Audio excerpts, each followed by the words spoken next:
Hi guys, welcome all to the channel. आज के date में आप लोग ये जान रहे हैं कि बहुत सारे लोगों के बैंक अकाउंट्स फ्रीज हो रहे हैं। तो आज हम इस वीडियो में यही डिस्कस करेंगे कि अगर बैंक अकाउंट फ्रीज हो जाए तो क्या करें और क्या रीजन की वजह से बैंक अकाउंट फ्रीज होता है। बैंक अकाउंट फ्रीज होने में क्या क्या गलतियां नहीं करें, लीन हो जाए तो क्या करें, और अगर होल्ड हो जाए, पर्टिकुलर अमाउंट सिर्फ होल्ड हो जाए तो ऐसे में क्या करें, और क्या स्टेप्स ले सो दैट हमारा बैंक अकाउंट अनफ्रीज हो जाए, और क्या ऐसे स्टेप्स ले कि हमें कोई भी पुलिस स्टेशन से प्रॉब्लम नहीं हो, अरेस्ट नहीं हो, या फिर ऐसा कोई सिनेरियो खड़ा नहीं हो हमारे लिए। तो चलिए वीडियो स्टार्ट करते हैं। वीडियो स्टार्ट करने से पहले I would like to request, अगर आपने अभी तक चैनल को सब्सक्राइब नहीं किया तो प्लीज सब्सक्राइब द चैनल और वीडियो को लाइक और शेयर करना ना भूलें। देखिए, आज के डेट में बहुत सारे लोगों के अकाउंट फ्रीज हो रहे हैं और ये बहुत कॉमन हो गया आज की डेट में। आप चाहे आप कोई बेटिंग ऐप यूज कर रहे हैं या फिर क्रिप्टो में ट्रेडिंग कर रहे हैं, यूएसडीटी बाय सेल कर रहे हैं, P2P में ट्रेड कर रहे हैं, या फिर कोई colour trading game app use कर रहे हैं, जो भी कुछ ऐसे ऑनलाइन चीजें हैं आप कर रहे हैं, या फिर आपका कोई शॉप है, आपको ऑनलाइन लोग पेमेंट करते हैं, या फिर कॉमन सर्विस सेंटर चलाते हैं, इधर लोग ऑनलाइन पेमेंट करके आपसे कैश लेके जाते हैं। तो ये सारी चीजों में बहुत सारे प्रॉब्लम्स आज के डेट में आ रहे हैं और बहुत सारे लोगों का अकाउंट फ्रीज हो जा रहा है। तो देखिए, अकाउंट फ्रीज होने का रीजन क्या है। तो देखिए, आपका अकाउंट तभी फ्रीज होता है जब आपके अकाउंट में कोई ना कोई फ्रॉडलेंट ट्रांजैक्शन हुआ हो, कोई ना कोई फ्रॉडलेंट अमाउंट आया हो। तो ऐसे में आपको पैनिक होने की जरूरत नहीं है। अगर आपके पास कोई मैसेज आता है बैंक से, या फिर बैंक आपको बताता है कि आपका बैंक अकाउंट फ्रीज हो गया है, तो सबसे पहले आप अपने बैंक को अप्रोच करें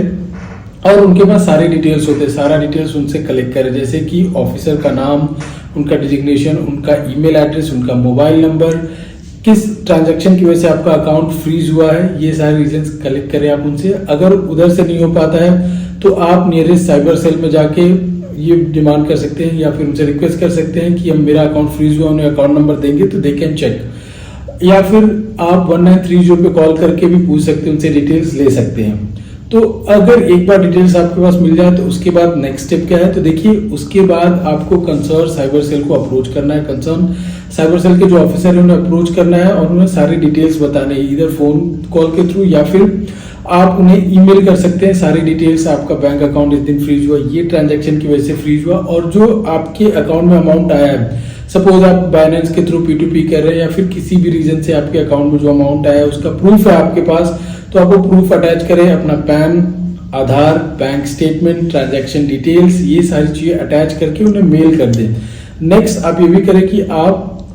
एक रजिस्टर्ड एडी के थ्रू आप रजिस्टर्ड पोस्ट कर सकते हैं, ये सारे डॉक्यूमेंट्स एक एनवलप में डाल के उन्हें भेज सकते हैं। और भेजने के बाद उन्हें लगता है कि आप इनोसेंट हैं, आप किसी फ्रॉडलेंट एक्टिविटी में इन्वॉल्व नहीं है, तो वो आपका अकाउंट अनफ्रीज कर सकते हैं। और वो लेटर में सारे प्रूफ के साथ एक्सप्लेन करें, आप अपना अकाउंट नंबर, एक्नॉलेजमेंट नंबर, ये सारी चीजें आप एक्सप्लेन करें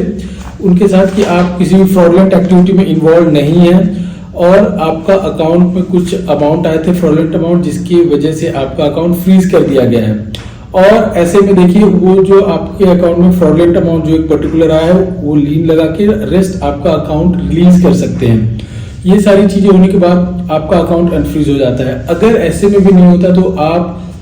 मजिस्ट्रेट कोर्ट को या फिर हाई कोर्ट को, कंसर्न हाई कोर्ट को आप अप्रोच कर सकते हैं आप अपना बैंक अकाउंट अनफ्रीज करने के लिए, और उधर से अनफ्रीजिंग ऑर्डर ले सकते हैं।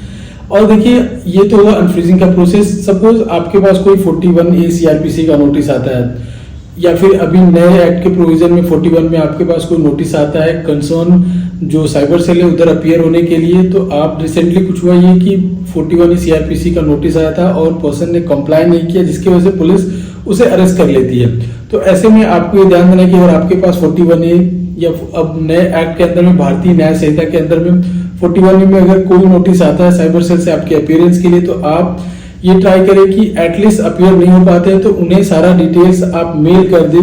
या फिर रजिस्टर्ड एडी के थ्रू पोस्ट कर सकते हैं सारी डिटेल्स के साथ कि मैं ऐसी किसी फ्रॉडलेंट एक्टिविटी में इन्वॉल्व नहीं हूं, एंड वो उन्हें इन्वेस्टिगेट करने में हेल्प करेगा। तो ये सारे प्रोसेस जरूर फॉलो करें, अदरवाइज आप प्रॉब्लम को फेस कर सकते हैं। प्रॉपर लेटर ड्राफ्ट करें और उन्हें सारी चीजें बताएं, एक्सप्लेन करें कि आप किसी फ्रॉडलेंट एक्टिविटी में इन्वॉल्व नहीं है। तो आई होप ये समझ में आया होगा कि आपका अगर अकाउंट फ्रीज हो जाता है तो कैसे क्या स्टेप्स लेने हैं, और क्या आपको नहीं स्टेप्स लेना है, और क्या क्या प्रोसीजर फॉलो करके आप अपना बैंक अकाउंट अनफ्रीज करा सकते हैं, कैसे डिटेल्स कलेक्ट कर सकते हैं। तो इस वीडियो से रिलेटेड अगर कोई भी डाउट है तो आप कमेंट सेक्शन में पूछ सकते हैं, या फिर आप दिए गए नंबर पे आप व्हाट्सएप के थ्रू अपनी क्वेरीज डाल सकते हैं and they will try to reply each and every query. Thank you.